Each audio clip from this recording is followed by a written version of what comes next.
Welcome back to the video. In today's video, we have NXT deadline results. Got done watching the show. Very fun show. A lot of interesting choices. Matches were pretty solid tonight. What was your thoughts? Yeah, there's a lot of surprises. Definitely had some things that I expected to happen that did not happen at all. And yeah, there's a lot of things that'll lead into the future that we'll kind of get into as those matches come along. But yeah, NXT's New Year's Evil is going to be looking great, which is their next kind of. It's not a pay-per-view, but it's a TV special. yeah, it's a TV special, so should be very interesting. Yeah, and we start off the show with the men's Iron Survivor, where we had Wesley, Javon Evans, Nathan Frazier, and Ethan Page, and Eddie Thorpe was supposed to be in it, but he got attacked before the show, or on Tuesday on NXT, and he was replaced by the eventual winner, Oba Femi, who makes his return back to NXT, gets the win, and is the next number one contender for the World Champion. Yeah, pretty much soon as Obafemi came out, I feel like everyone sort of knew it was going to happen from that point on. You knew he was going to win. It definitely is the right decision. This also kind of means to me that he's not getting called up because he wouldn't have won it if he was. So I feel like Obafemi is pretty safe on the main roster right now. They had a potential after the match. Ethan Page kind of did an interview and he kind of spoke in like riddles, kind of, and sort of made it seem like he may be off to the main roster, maybe because they're doing this whole portal thing. So I could definitely see him getting called up at some point. But yeah, started off with Javon and Wesley. Just a lot of fast-paced action with that. And the first pin came from Nathan Frazier on Ethan Page. Soon as he comes out, he gets a quick schoolboy roll up, and yeah, that's how he comes in. Last to come in was Obafemi, as we mentioned, and yeah, from there on, once everyone was in, there was a lot of big power spots from Obafemi, just kind of showcasing his strength, and yeah, it was just an amazing match. Yeah, this match was really good. Obviously, like you said, when Obafemi came in, you kind of knew who the winner was, but it was interesting to see how everybody else would try to play into it. Obviously, we've seen some combination work between Javon, Wesley, and Nathan. However, none of them get the job done. We had one funny moment where Ethan Page gets a pin on Obafemi with a roll-up, and then after that, he gets pinned, and then he has to go in the box with him, and then Obafemi just waits for him, and then he wants to get in with each other. He just beats him up. That was a really funny moment. But yeah, a really good match. Glad with Obafemi wins. I think he's more than ready to be world champion in NXT. And if, like you said, if Ethan Page is ready for the main roster, I believe he's ready as well. I think he's already won the world champion, so I mean, there's not much for him to do really. And I think he has the talent and just the WWE personality to become a main roster guy and be a top mid card, maybe even fight for the world champion down the line. But yeah, I really enjoyed this match, and really good way to start off the show. Yeah, the ending was really cool where he does a double choke slam as he's down 1-2 to the other people, and he pins 2 people at once to get the 3 points and get the win with like 3 seconds left or so. Yeah. And next up, we had the NXT Underground match where Lola Vice defeats Jada Parker by submission. What do you think about this match? Yeah, so these NXT Underground matches, they're not really my favorite types of matches necessarily. However, this was pretty good. We've seen a lot of back and forth. Jada looked very strong. At one point, she basically beats the glove off of Lola Vice, which I guess in a way kind of wanted the match because she hits the move with the ungloved fist, and you know that's kind of how she wins. But yeah, very interesting how it went about. NXT Underground matches aren't my favorite, but this was a decent showcase of what it could look like. Yeah, I'm not always the biggest fan. I think there are a lot of them are hit or miss. They're either pretty good or they kind of fall flat and just don't hit the mark that they're supposed to. But I think they did a good enough job here between Lola and Jada. I think they put on a great show. I do think that if they are going to do this, they need to be a bit more physical because this is like an MMA match. This is bare knuckles, you know. So I wish they would be a little bit more intense with the moves, maybe be a bit more stiffer. Obviously, I know in NXT, you know, they don't want to hurt their wrestlers, obviously, but I think it'd be a little bit more physical while still being, you know, easy on one another. But yeah, still a solid match. I'm glad Lola gets the win here. This kind of probably wraps up their feud for now. And yeah, hopefully both of them go into bigger and better things. Yeah, for sure. And next up, we had the NXT Tag Team Championships on the line, where Nathan Frazier doing his second match on the night, and him and Axiom do manage to get the win over Miles Bourne and Takedown Heights. What do you think about this match? Yeah, this match was really good. They basically kind of told the story of Nathan Frazier just being injured. He comes in with his ribs taped up, and he has a nose tape on, and he was bleeding from his nose in his first match and all that as well. So they basically worked the ribs and all that, as well as the biggest talking point of this match, and that's that they retained in the first place. I think most people probably expected them to lose. It just kind of felt like that going into it. They've been teasing the split for months now, but you know, they always kind of overcome all those kind of negative things in between them two, and yeah, they overcame it once again, and they're still your tag team champions. Yeah, I was definitely under the assumption that they were going to lose this match. Miles Born and Tavion Heights, they both came out and put on their working shoes tonight and were phenomenal in the match. I think they're more than ready if they were to win this. I think it would have suited them perfectly.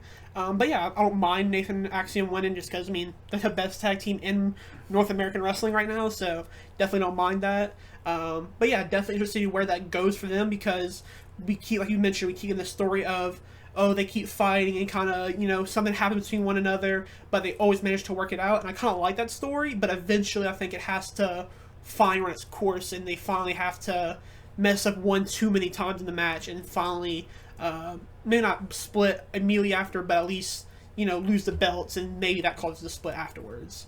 But yeah, really enjoyed this match. Really, just really great action between all four. Yeah, Tavion Heights was very impressive during this match. Miles Bourne was getting a random RKO chant during the match, which was a little random. But yeah, it was a fun crowd with this match, and everyone seemed to enjoy it. Next up, we had the NXT World Champion on the line where Trick Williams was defending against Ridge Holland. Now, obviously, going into this match, Trick wasn't 100%, but he does manage to come out on top and retain the World Champion. Yeah, this isn't what I expected to happen. As you heard in my predictions, I kind of expected the last person to be Oba, and then I expected Ridge to win to kind of transition the title from, you know, Trick Williams to Oba Femi. But that doesn't happen. I guess we'll see Trick versus Oba, which could potentially mean a call-up for Trick, since I'm assuming he'll probably lose versus Oba Femi.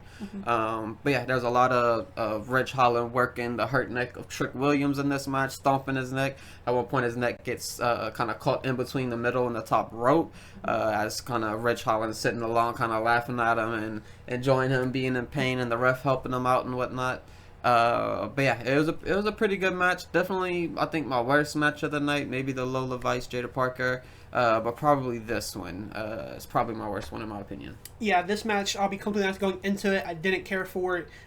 Even after it, still don't care for it. I guess it's just another just +1 on defenses for Trick Williams on his record. But this could be his last title defense, and I think that's more interesting to me, just because now, like you said, Oba Femi versus Trick at New Year's Evil should be a pretty good match. Obviously, Oba, one of the best wrestlers, not only WWE, but just, you know, across wrestling right now. So hopefully that should be a pretty good match at New Year's Evil.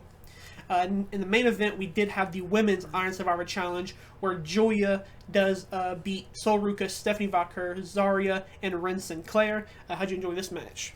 Yeah, this was just a very fun match in general. We start off with Julia and Ren Sinclair. They do a lot of kind of just American wrestling, a lot of grappling and just like strength testing with each other and whatnot.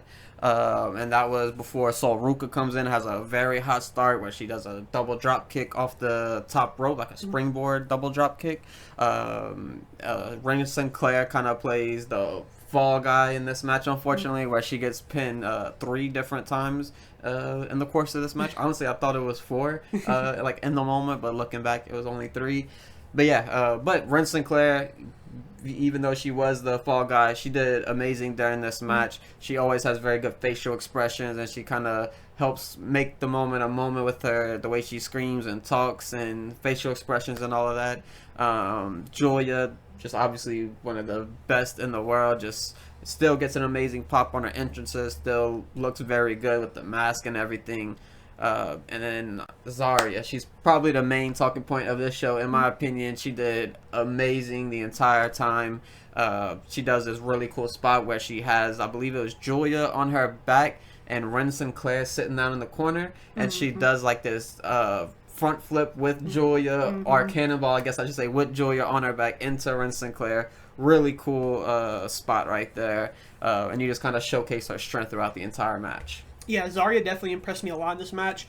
She pulled out a moonsault as well, which I didn't know that was in her bag. But yeah, definitely a very good performance from her. Really, everybody in this match had a really good performance. I think no one disappointed. Everybody lived up to what we already know about them. But yeah, Julia getting the win. Obviously, a rematch versus Roxanne at New Year's Eve now should be a really good match. Probably going to be where we get a new champion. So maybe this new year we're gonna get a lot of new champions for NXT. Which I don't mind that at all because the two people that we know are gonna be the number one contenders are two of the best in the company right now. So definitely can't just be disappointed at that.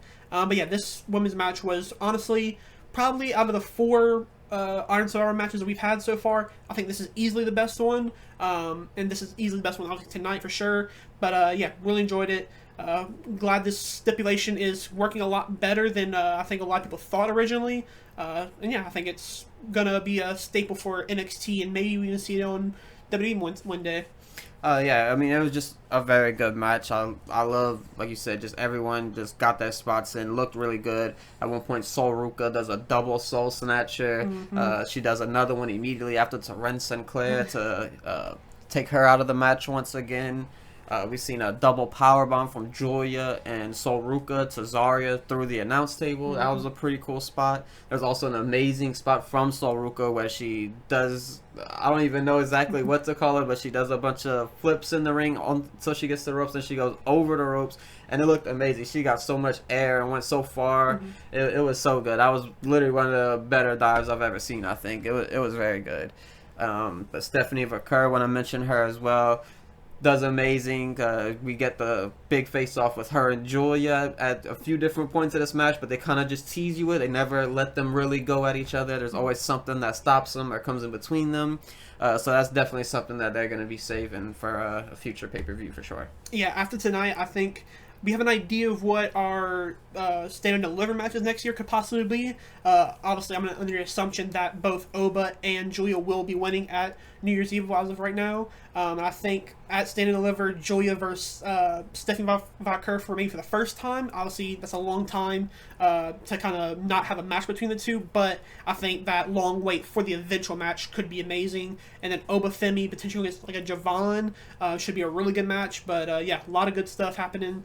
And a lot of kind of progressiveness in NXT right now. So the next few shows should be pretty fun. And yeah, that pretty much wraps it up for NXT Deadline. Yeah, this was a very fun pay-per-view. Let us know what you thought about it in the comments. Also, let us know what your favorite match is, and we'll catch you guys in the next one.